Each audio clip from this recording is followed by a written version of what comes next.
The Black Maid Was Embarrassed. The next action of the billionaire's son will shock you.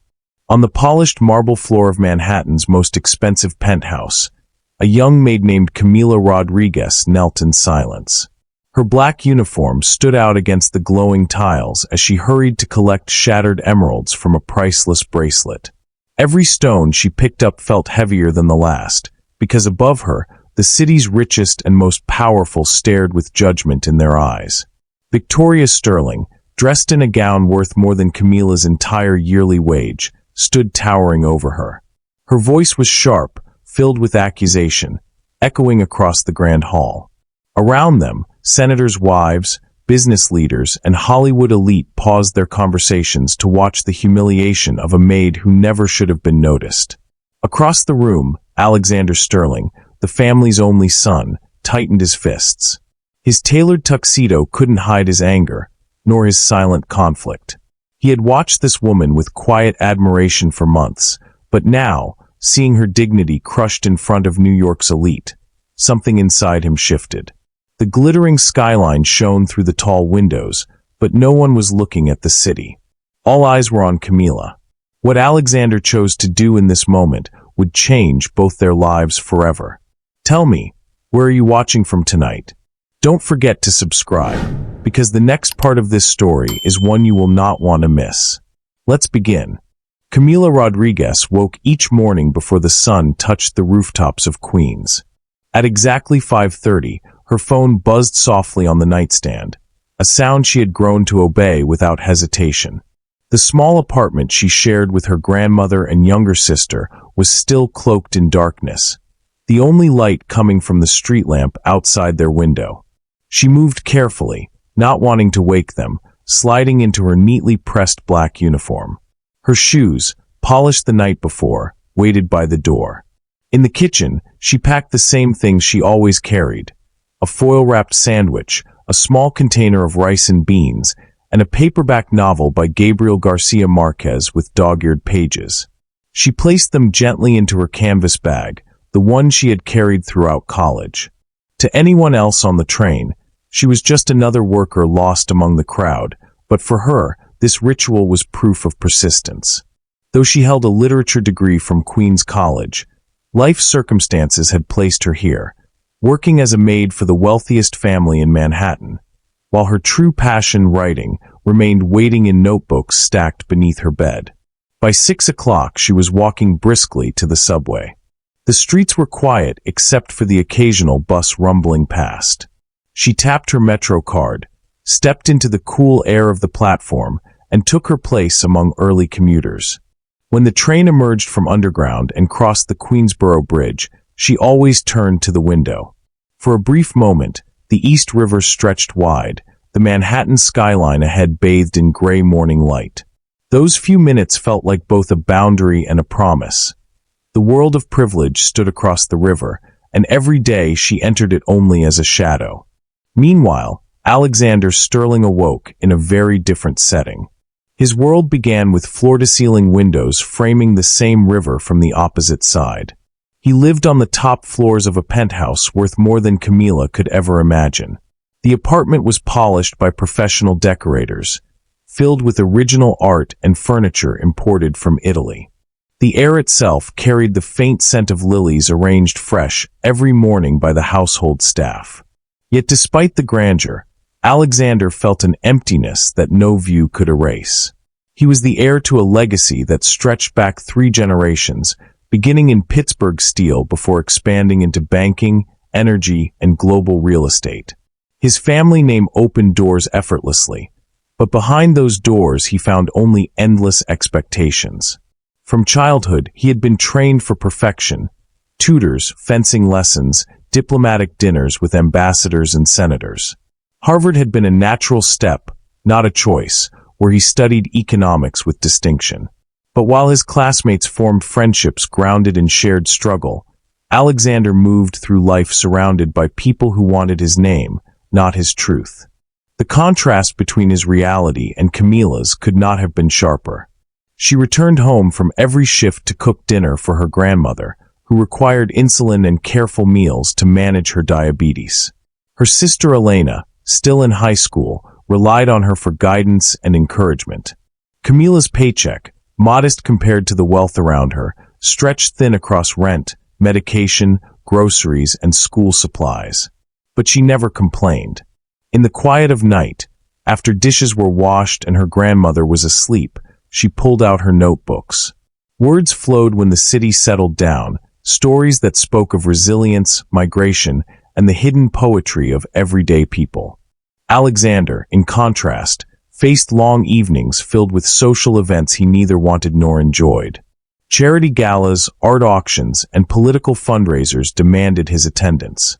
Surrounded by glasses of champagne and conversations about markets and acquisitions, he often felt alone despite the crowd.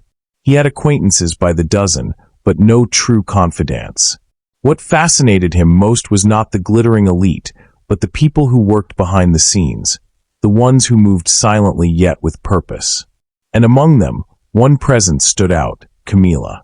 He had noticed her months earlier, arranging flowers in the Sterling dining room before a dinner with foreign dignitaries. She moved with calm efficiency, careful yet graceful. She never sought attention, never lingered in the presence of wealth, yet there was dignity in the way she carried herself that caught Alexander's eye. Each time he saw her in the background, checking table settings, polishing silver, or quietly collecting glasses, he felt an unexplainable pull. Camila, of course, saw Alexander only as part of the world she served. He was polite, less demanding than his parents, but still untouchable. The divide between them was not just money. It was centuries of class, expectation, and unspoken rules. Yet on those mornings when she crossed the Queensboro Bridge, novel in hand, she sometimes wondered what it might feel like to belong on the other side, not as a servant, but as herself. Their two worlds, separated by a single river, could not have been more different. One was defined by survival, sacrifice, and the pursuit of dreams deferred.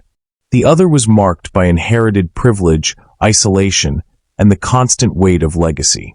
Still, fate had already begun to draw invisible lines between them, lines that neither could see fully, but both would soon be forced to follow. The Sterling penthouse was in constant motion weeks before the gala. Staff carried crates of imported crystal, catering teams rolled in silver carts, and designers marched through the vast space with swatches of velvet and silk. While most only saw chaos, Camila saw a challenge. She moved with her notebook in hand, checking off deliveries, guiding vendors to their stations, and quietly correcting mistakes before they reached Mrs. Sterling's critical eye. Her responsibility went beyond dusting and polishing. For this event, nothing short of perfection was acceptable. Broadway lighting technicians adjusted chandeliers under her direction, testing how golden beams struck against marble floors. Florists flown in from Washington arranged orchids and roses into displays taller than a person, their fragrance filling the air. Camila measured each placement, ensuring that the grand hall felt balanced yet alive. She worked quietly, blending into the background, but every flawless corner bore her signature touch. While she orchestrated the details, she remained invisible to the ones who mattered most. Guests would never know that she had been the one to suggest the specific lighting angles, or that her steady hands had rescued an entire arrangement from collapsing. To them, she would only ever be the maid who slipped silently through the crowd with a tray. The guest list for this gala was unlike any other. Oil magnates from Texas confirmed their attendance, eager to court the Sterlings for future deals. Entertainment executives from Los Angeles sent assistants ahead to reserve prime seating. Senators from Washington arrived with their spouses, turning the evening into both a social affair and a political stage. Even foreign dignitaries signaled interest in attending, knowing that one night in the Sterling penthouse could shift the direction of business and policy alike. Each name added to the list reminded Camila of how far she stood from this world. She handled RSVPs with care, organized seating charts that would determine the balance of alliances, and coordinated with catering staff who rehearsed every course like a performance. Yet, when the evening came, she would stand on the sidelines unnoticed. That was the unspoken rule. Perfection was expected, invisibility required. Alexander, meanwhile, dreaded the event more with each passing day. The gala represented everything he had grown weary of: performances of wealth dressed as philanthropy, conversations where sincerity was absent, and guests who measured his worth only by his last name. To him, these gatherings were cages gilded in diamonds, where his role was to smile, shake hands, and conceal his exhaustion. But while his parents demanded he prepare for the evening, his attention often drifted toward Camila. He noticed how she coordinated with vendors, how she walked the penthouse floors making sure each detail aligned, how she seemed to see beauty in small things, like the way light reflected off glass, or how a single rose leaned too far to one side. She did not belong to this world of excess, yet she carried a natural command that even the professionals respected. There were moments when Alexander found himself pausing in doorways, pretending to check his phone, while secretly watching her work. He admired her dedication, her quiet strength, and the way she found purpose in tasks most overlooked. For him, she was the most authentic presence in a house filled with performance. As the gala approached, tension grew among the staff. Deliveries arrived late, one shipment of champagne was nearly misplaced, and the sound technicians struggled with the acoustics of the grand hall. Camila absorbed the pressure with calm resolve. She reassured anxious caterers, rearranged schedules, and even lifted heavy crates when others hesitated. Her authority was subtle, but effective. Where others stumbled, she found solutions. For Alexander, the event was nothing more than a date circled on his calendar, a night where he would once again wear the mask his family required. Yet he felt a quiet anticipation too, because the closer the gala came, the more he sensed that Camila's presence would matter in ways he could not yet define. On the eve of the event, the penthouse transformed. Chandeliers glowed, tables glittered with silverware, and floral displays crowned every corner like living sculptures. Camila stood at the center of it all, reviewing the hall one last time. She felt exhaustion in her body, but pride in her heart. Every detail had been touched by her effort. Tomorrow, no one would acknowledge her work, but she knew the truth. Alexander watched her from across the room, unnoticed. He saw her shoulders relax for a brief second, her eyes scanning the grand hall with quiet satisfaction. In that moment, she was not invisible to him. To Alexander, she was the most important person in the room. The evening arrived with the kind of spectacle only the Sterling family could command. Outside the penthouse, a procession of black limousines lined Fifth Avenue, their tinted windows reflecting the flash of cameras. Chauffeurs hurried to open doors as guests stepped onto the crimson walkway, their gowns shimmering with diamonds, their suits cut to perfection. For one night, the Sterling residence was not simply a home, but a stage for America's wealthiest to display their dominance. Inside, the grand hall blazed with light. Chandeliers sparkled, casting brilliance onto marble floors polished until they gleamed like water. Tables draped in ivory linen stretched across the room, each one crowned with towers of orchids, roses, and lilies. Waiters moved seamlessly through the space, trays balanced with champagne flutes that caught the glow of the candles. Conversations had already begun. Stock prices debated, land acquisitions compared, and mergers dissected in tones of casual power.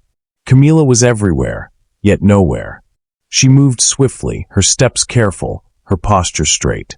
With practiced ease, she adjusted a floral display that leaned too far, replaced a champagne glass before the guest noticed, and straightened a napkin folded out of line.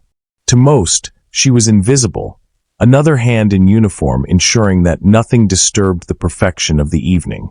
But within her, each detail mattered. Her quiet pride came not from recognition, but from knowing that the gala's grandeur carried traces of her unseen labor. Across the room, Alexander Sterling stood surrounded by executives from the renewable energy sector, his jaw tight as they spoke of acquisitions, tax benefits, and long-term forecasts. He nodded, responded politely, and lifted his glass when expected, yet his mind drifted elsewhere. The laughter around him rang hollow, the numbers meant to impress only deepening his sense of detachment. He did not belong to these conversations, not truly. His gaze wandered, searching for the one person in the room who reminded him that authenticity still existed. He found her near the far table, carefully shifting silverware so each fork aligned perfectly. For a moment, Alexander forgot the weight of his surname. He watched her concentrate, her movements graceful, her expression calm despite the endless demands. She was working while others celebrated, silent yet essential, like the steady rhythm beneath a piece of music. The contrast between their worlds hung heavy. He, heir to a dynasty, trapped in discussions about billions. She, a woman who carried her family's survival on her shoulders while moving unnoticed among chandeliers and power brokers. Between them stretched a distance as wide as the East River. Yet that night, fate narrowed it. As the evening reached its height, Mrs. Sterling arrived at the center of the hall, draped in emeralds passed down from her grandmother. The bracelet glittered brightest, its stones catching the chandelier light like fragments of green fire. Guests complimented her, voices thick with admiration for the priceless heirloom. Camilla, standing near the back, glanced briefly at the display, but quickly returned to her duties. She knew her place. Admiration was not for her. The hours moved forward. Conversations grew louder, laughter filled the air, and business deals were whispered over glasses of champagne. Alexander excused himself from a cluster of executives, seeking a breath of quiet. That was when it happened. A waiter stumbled near the edge of the hall, his tray tipping dangerously. Camilla, instinctively swift, rushed forward to steady it. Her hand brushed against Alexander's as he too reached to help. The contact was brief, an accidental touch, the kind that could have been forgotten instantly. But neither of them moved. For a fraction of a second, their eyes met. In her gaze, Alexander saw not the uniform, not the role of a maid, but the intelligence and strength she carried quietly. In his, Camilla saw something she did not expect, recognition. Not from a man of power looking down, but from someone who saw her as human, as equal. The spell broke as quickly as it formed. She stepped back, murmuring a soft apology, retreating once more into the background. Alexander remained still, his hand lingering in the air as though holding onto something unseen. Around them, the gala pressed on, conversations resuming, glasses clinking, music swelling. No one else noticed. But for the two of them, something had shifted. Nearby, the emerald bracelet gleamed under the chandelier's glow, its value and symbolism impossible to ignore. It was the perfect emblem of the world that separated them, wealth, heritage, and expectation bound into glittering stones. Neither yet knew that before the night was over, that same bracelet would set events into motion that neither could escape. The gala carried on, but in the heart of Alexander Sterling, the night had already changed. The fall was so sudden that the room froze. One careless movement, one clumsy bump near the dessert table, and the Sterling heirloom slipped from Mrs. Sterling's wrist. The emerald bracelet struck the marble floor, scattering gemstones across the hall like drops of green fire. Gasps filled the air. Guests turned sharply, their eyes falling not on the wealthy matriarch but on Camilla, who had been standing nearby. She dropped to her knees instantly, gathering the jewels with trembling hands. The silence that followed carried an accusation she hadn't earned. Mrs. Sterling's voice cut across the room, sharp and unforgiving. "What have you done?" Dozens of eyes bore down on Camilla. She lowered her head, heat rushing to her cheeks as she scrambled to return each stone. Her uniform, her position, her very presence marked her as the easiest target. In a room filled with privilege, she was defenseless. Alexander felt something shift inside him. For years, he had endured the empty rituals of wealth, biting his tongue, playing the role expected of him.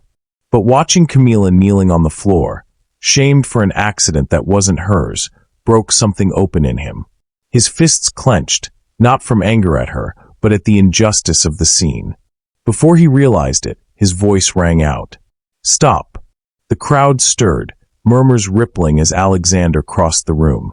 He moved past executives, senators, and socialites until he reached the circle where Camilla knelt. Slowly, he bent down beside her, his tuxedo brushing against the same cold marble that pressed against her knees. Without hesitation, he began picking up the scattered emeralds. "This was my fault," he said, his tone steady, carrying over the stunned silence. "I was the one who knocked into the table." Camila only tried to help. Gasps turned into whispers. Some exchanged doubtful looks, others fumbled for polite smiles, but the shift was undeniable. The heir of the Sterling Empire, lowering himself to the floor, taking responsibility in front of the most powerful families in the country. It was unthinkable. Yet there he was, shoulder to shoulder with the maid everyone had ignored. Camila froze, her breath caught in her chest. She looked at him, startled by the strength in his words. Gratitude welled up inside her, but so did confusion. Why would he, of all people, defend her? Why risk embarrassment in front of people whose approval defined his world? Mrs. Sterling's expression hardened, but she could not challenge her son without creating a scandal of her own. So she forced a brittle smile and accepted the retrieved bracelet. The guests, sensing the tension, shifted their attention back to champagne and conversation. But the atmosphere had changed. For the first time that evening, the room's power had bent, not toward money or politics, but toward something far simpler: courage. Alexander turned to Camila once the circle had dispersed. His voice softened. "Are you all right?" She nodded, still kneeling, though her hands shook slightly as she gathered the last stone. "You didn't have to do that," she whispered. "Yes," he replied, "I did." For a moment, the gala blurred around them. Music played, glasses clinked, conversations resumed, but all Camila saw was the sincerity in his eyes. For the first time that night, she felt seen, not as a worker in a uniform, not as an outsider, but as a person whose dignity mattered. Later, when her duties eased, Alexander found her near the service hallway, away from the glittering chandeliers. He approached carefully, not wanting to intrude. "You read Garcia Marquez," he said quietly, noticing the corner of her novel peeking from her bag. Her eyes widened, surprised he had noticed something so small. "Yes," she answered cautiously. "It helps. It reminds me there's beauty even in struggle." Alexander smiled faintly. "I read him too, during my time at Harvard. His words felt more real than most of the lectures I sat through." That simple admission disarmed her. For all his wealth, for all the expectation resting on his shoulders, here was a man who understood the comfort of words, the power of stories to make sense of chaos. Their conversation unfolded gently, like a secret shared in the shadows of a world that would never understand. She spoke of her grandmother's resilience, her sister's laughter, her mornings on the subway. He spoke of hollow board meetings, of being paraded as an heir when all he wanted was freedom, and of the emptiness behind luxury. By the time their exchange was interrupted by another staff request, a bond had been formed, fragile, tentative, yet undeniable. It was not built on status or appearances, but on something rare: recognition. For Alexander, this was the first night he acted not as a Sterling, but as himself. For Camila, it was the first time she felt the possibility that someone might see her beyond the uniform.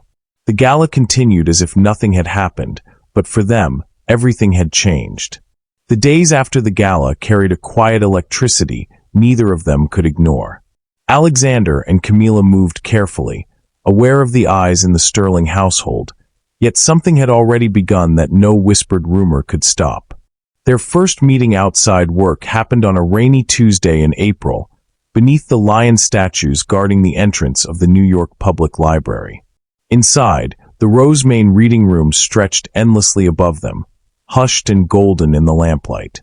At a corner table, away from scholars and tourists, they spoke in low tones about novels, politics, and the strange loneliness of their different worlds. Alexander confessed he had grown up surrounded by voices, but rarely by honesty. Camila admitted she had been writing short stories in Spanish since she was 12, but never dared share them beyond her sister. These conversations became their secret rhythm. Spring melted into summer, and they walked together past Bethesda Fountain, pausing to watch the water glisten under the sun. She told him about her grandmother's stories of San Juan, about salsa rhythms that carried hope through hard times. He told her about his first semester at Harvard, how he felt more like a name on a ledger than a student among equals. Their footsteps often fell into sync, unspoken proof that something larger was drawing them closer. By July, they found themselves on the Staten Island ferry, the evening wind lifting Camilla's hair as Lady Liberty came into view. Families crowded the railings, tourists snapped photographs, but to Alexander, the world seemed to fade until only Camilla's voice mattered. She spoke of freedom, not the abstract kind tossed around at galas, but the freedom to create, to be heard, to exist without apology. His chest tightened with admiration. Through her, Alexander began discovering a city he had lived in but never truly known. Camila guided him to a Puerto Rican restaurant in the Bronx where plantains sizzled in oil and salsa music spilled from the kitchen. He tasted mofongo for the first time, laughing at her teasing when he struggled with the garlic-heavy bite. In Queens, she took him to the museum where exhibitions reflected immigrant journeys, each display carrying echoes of her family's own path. For Alexander, these excursions were more than dates, they were revelations. He saw subway performers, bodegas with handwritten signs, children racing through sprinklers in neighborhood parks. He realized how small his world had been, confined to boardrooms and ballrooms, while the city pulsed with millions of lives he had never touched. Camila, too, was changing. With Alexander's encouragement, she began polishing her stories late at night, tapping words onto her old laptop after finishing her shifts. Her characters, women balancing resilience with quiet dreams, began to take shape in English as well as Spanish. One evening, over coffee in a quiet Lower East Side cafe, Alexander urged her to send a piece to the Atlantic. She hesitated. "They'll never publish me." "They can if you never let them see you," he replied, his hand covering hers. "You have something worth sharing." His belief in her carried weight. No one outside her family had ever spoken of her talent with such certainty. That night, Camila drafted a letter to accompany her submission, trembling as she pressed send. As summer waned, their bond deepened. They slipped into the library to share whispered laughter over Garcia Marquez passages, lingered on benches in Central Park, and once rode the 7 train just to watch the skyline appear as the train crossed into Manhattan. In those hours, titles and uniforms fell away. He was no longer the sterling heir. She was no longer the maid. They were two souls navigating the fragile beginnings of love. But secrecy was necessary.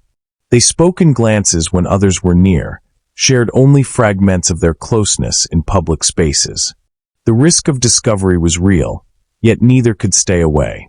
Each meeting left them hungrier for the next, each goodbye softened by the promise of tomorrow. Camila found herself growing braver. She wore her hair down more often, carried her books openly, even allowed herself to laugh freely in the Sterling kitchen when no one else was listening. Alexander noticed the shift, quietly marveling at how her confidence unfolded. In her, he saw not just love but transformation, the kind born from courage and truth. By autumn, the city turned crisp and golden. On a late September evening, they walked along Riverside Park, watching the Hudson reflect the fiery sky. Camila stopped suddenly, her voice breaking the quiet. "I've always been afraid of wanting too much," she admitted.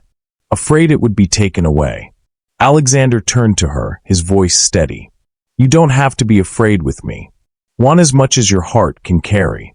She met his gaze, and for the first time, let herself believe it might be true. Their secret love was no longer just an escape. It was shaping them both, her into the writer she had long dreamed of becoming, him into the man he had always wished to be. The first cracks appeared one crisp October evening. Alexander had just returned from walking Camila home to Queens, slipping into the penthouse later than expected. His father, Charles Sterling, was waiting in the study, a glass of scotch in his hand and disappointment carved across his face. "I hear you've been keeping company with the help," Charles said coldly, not looking up from the amber swirl in his glass. Alexander's chest tightened. He had known this moment would come, but the contempt in his father's tone cut deep. "Her name is Camila." And she is more than the help. The older man's laugh was short and bitter. Do you think a woman who scrubs floors belongs in this family? You're risking everything for a fling that ends in scandal. Alexander stood taller, his jaw set. It isn't a fling. I love her. That was the moment Charles Sterling's voice hardened into threat. If you continue this nonsense, you'll be cut off. No trust fund. No inheritance. No seat at the board. You'll be left with nothing but your pride. For Alexander, the words landed like blows. All his life had been shaped by the Sterling Empire, yet standing there, facing his father's fury, he realized he was ready to lose it all rather than betray his heart. If Charles was a storm, Victoria Sterling was frost. His mother confronted him not with shouting, but with sharp calculation. She summoned him to the solarium the next morning, her pearls gleaming as she poured tea that tasted more like poison. You may not see it yet, she began smoothly, but she's using you. Girls like her don't stumble into libraries with billionaires by accident. They know exactly what they're doing. Alexander's hands clenched. You don't know her. I know enough, Victoria replied. Her background, her family's debts, her ambitions. Do you want me to share what I've discovered? Because one whisper from me, and her name will never open a door again. It was cruelty delivered with elegance. Her attempt to destroy Camilla not with raised voices, but with quiet social daggers. Yet Alexander saw through it. For the first time, he recognized the emptiness in his mother's power, its dependence on fear. Camilla, meanwhile, faced her own trial. When word of the confrontation reached her through hushed household whispers, she walked the streets of Queens in turmoil. At night, she confided in Abuela Carmen, who sat wrapped in a shawl by the kitchen window, her eyes carrying decades of hardship and love. "Mi Nina," the old woman said softly, taking Camilla's hand. "A rich man's world will try to make you feel small. But love is not measured in bank accounts. It is measured in the strength to stand together when others try to tear you apart." Camilla's throat tightened. "But if I stay, I could ruin everything for him. His father has threatened to cut him off." Abuela shook her head firmly. "If he is willing to lose gold for your heart, then it is not you ruining him. It is you giving him a chance to live free." Those words rooted themselves deep within Camilla. She realized courage wasn't the absence of fear, it was loving despite it. The next evening, Alexander sought her out at the small apartment in Queens. His expensive suit looked out of place against the peeling paint of the hallway, yet his resolve filled the space. "They want me to leave you," he said plainly. "My father has threatened everything. My mother has tried to break your name. But I don't care." Camilla's breath caught. "Alexander, this could cost you everything you've ever known." He reached for her hands, steady and unshaken. "Then let it. Because none of it means anything without you." Tears welled in her eyes, not of weakness but of recognition. She had waited her entire life to be seen, not as someone who served, but as someone worth choosing. In Alexander's gaze, she saw that truth shining clearly. That night marked a turning point. Where most romances faltered under pressure, theirs hardened like steel and fire. Every attempt by Charles to intimidate only revealed Alexander's determination. Every whisper Victoria spread about Camilla's ambition only deepened his public loyalty. When Alexander refused to attend a Sterling Foundation dinner as an act of protest, headlines erupted. "Heir defies father, rejects tradition." Though the tabloids buzzed, Alexander walked proudly at Camilla's side through the streets of Queens, their shoulders brushing as if no world but theirs existed. Opposition had not broken them, it had welded them together. For Alexander, it was the first time he chose his own path. For Camilla, it was the first time she believed love could be both fragile and unshakable at once. As November settled in, New York's winds carried a different kind of chill. The Sterling family, once so sure of its dominance, now found itself facing a son who had learned the power of choosing love over fear. And in a small Queens apartment, an old woman's wisdom proved truer than any fortune written in gold. Real love, when tested, does not shatter. It endures. The proposal was not staged in a ballroom or atop a skyscraper. It unfolded in the quiet hush of Central Park, where the city softened into stillness. Bow Bridge stretched over the lake like an embrace, its iron railings dusted with late autumn chill. The leaves had turned crimson and amber, swirling to the ground as if nature itself had been waiting for this moment. Camilla had not expected anything extraordinary that evening. She thought Alexander was simply walking with her as they often did, slipping away from the demands of his world into the sanctuary of theirs. Yet as they reached the bridge, he slowed, his breath visible in the November air, his hand tightening around hers. "Camilla," he began, his voice carrying the unsteady courage of a man who had rehearsed this moment countless times, but found his heart overrunning every script. "I was raised to believe love was an alliance, something negotiated in boardrooms or secured with signatures. But you've shown me it's something alive, something that grows when two souls refuse to let go." Her chest tightened, her lips parting to respond, but before she could, Alexander dropped to one knee. The city lights flickered on the lake, reflections trembling like stars scattered across water. From the pocket of his coat, he drew a small velvet box, its simplicity a quiet rebellion against the sterling name. Inside was a ring, delicate, timeless, nothing ostentatious, chosen with care rather than status. "Camila Alvarez," he said, his voice breaking into certainty. "Will you marry me?" The world seemed to pause. Wind brushed through the branches, leaves drifted like confetti, and across the water, the hum of the city seemed to bow into silence. Tears gathered in her eyes, not from doubt, but from the enormity of the love laid bare before her. "Yes," she whispered, and then louder, with joy ringing through the night. "Yes." He rose, and she fell into his arms, the kiss sealing not only their vow to each other, but their defiance against every obstacle that had tried to keep them apart. Passers-by clapped softly, strangers smiling as though they too had witnessed something rare and unbreakable. Their choice of wedding venue surprised no one who knew their story. The New York Public Library. It was there, beneath the grand arches and marble lions, that their minds had first touched, where literature had bound them before love had blossomed. The library became their cathedral, its shelves their stained glass, its whispered history the chorus to their vows. Camilla walked down the aisle not in a couture gown, but in an elegant dress of ivory silk, modest yet radiant. Abuela Carmen steadied her, her frail hands proud, her eyes shimmering with the fulfillment of prayers whispered over decades. Alexander stood waiting near the altar of books, his expression unguarded, his love undisguised. He wore no tuxedo crafted for magazine covers, only a well-fitted suit that allowed the man, not the sterling heir, to shine through. Their vows echoed softly through the cavernous hall, honest words stripped of ceremony. "I choose you," Camilla said, her voice steady. "Not because you come from wealth, but because you carry kindness. Because you see me not as a servant or an outsider, but as a partner.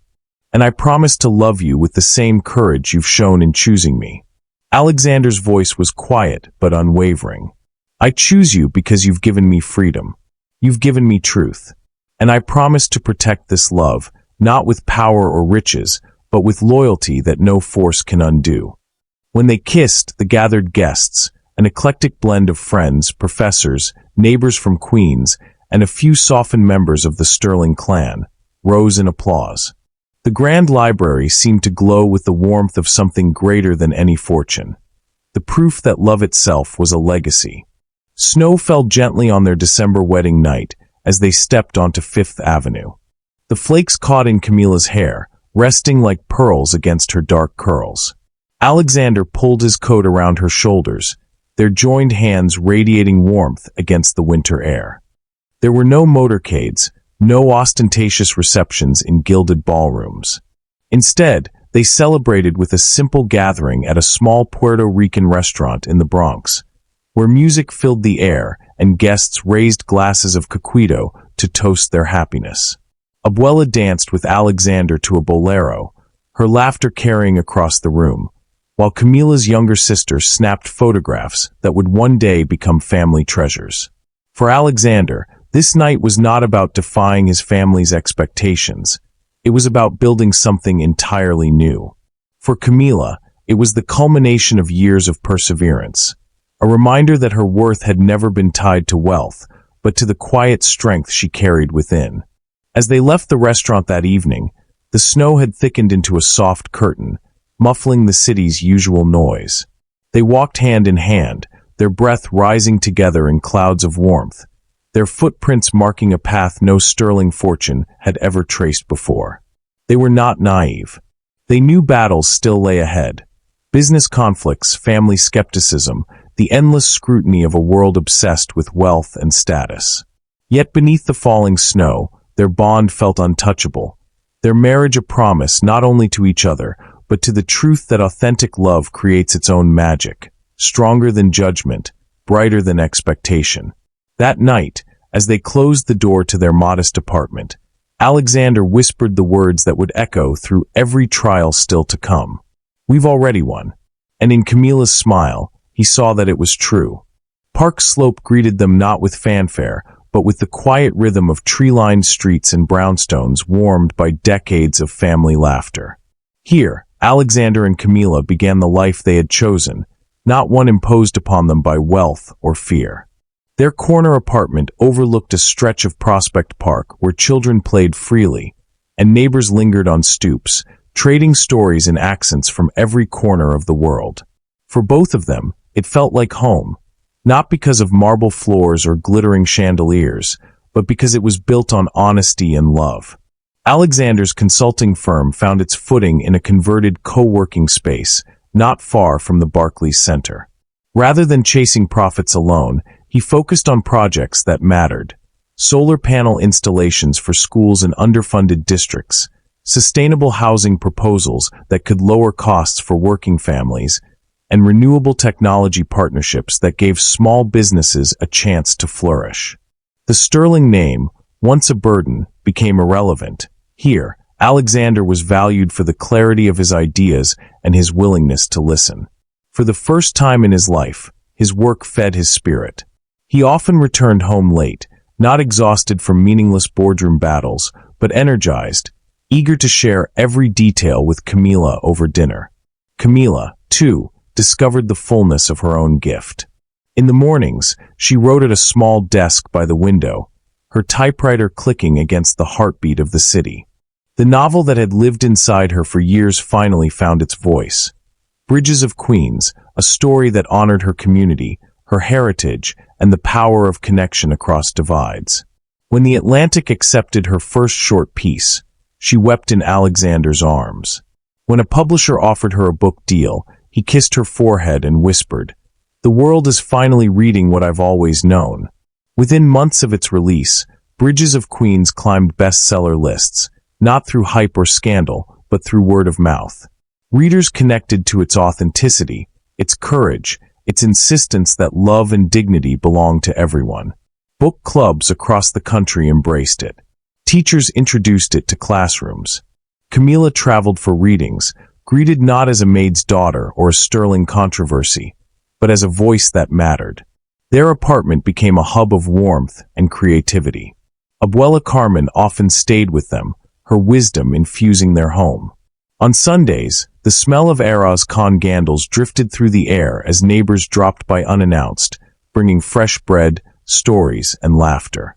This was their fortune, not diamonds or trust funds, but community and belonging. As autumn deepened, the park became their sanctuary. Prospect Park's winding paths glowed with golden leaves, crunching beneath their steps as twilight settled over Brooklyn. Street musicians played soft jazz near Grand Army Plaza, their notes drifting like blessings on the cool evening air. Hand in hand, Alexander and Camilla walked in unhurried rhythm, savoring the rare quiet moments when the world seemed to pause just for them. Alexander often marveled at how far they had come. A year earlier, he had lived in a penthouse high above the East River, surrounded by walls of glass yet starved of connection. Now he found his joy not in towering ceilings, but in the way Camilla squeezed his hand as they crossed into the park's open meadow, or how she tilted her head when thinking through the next chapter of her novel. He no longer measured success in acquisitions or headlines, but in these fleeting, irreplaceable fragments of life shared. Camilla, too, reflected on the transformation. Once, She had feared her love for Alexander would always be shadowed by his family's disapproval or society's suspicion. But as she looked at him now, laughing with neighbors, volunteering at her sister's school, patiently listening to her grandmother's stories, she knew their union had rewritten the rules. They had proven that love could stand taller than prejudice, that courage could outlast privilege. By the time they reached the park's lake, the city's skyline shimmered in the distance, lights flickering against the water's dark surface. Camila leaned against him, whispering, "We chose each other when it wasn't easy. That's why it feels unbreakable now." Alexander pressed a kiss into her hair and replied, "We didn't just choose each other, we chose the very best of what life can be." Their story was no longer about rebellion against expectations, it was about creation. Together, they had built something stronger than inheritance or reputation. A marriage rooted in respect, a home filled with warmth, and a legacy that whispered to anyone willing to listen that the American dream is reborn each time two people decide to meet as equals. As they left the park that evening, their steps light with gratitude, the message was clear, not just for them, but for all who believe love can bridge divides. So, dear viewer, if this journey touched your heart, we invite you to walk beside us. Subscribe to our channel, share this story of hope, and tell us in the comments where you're watching from.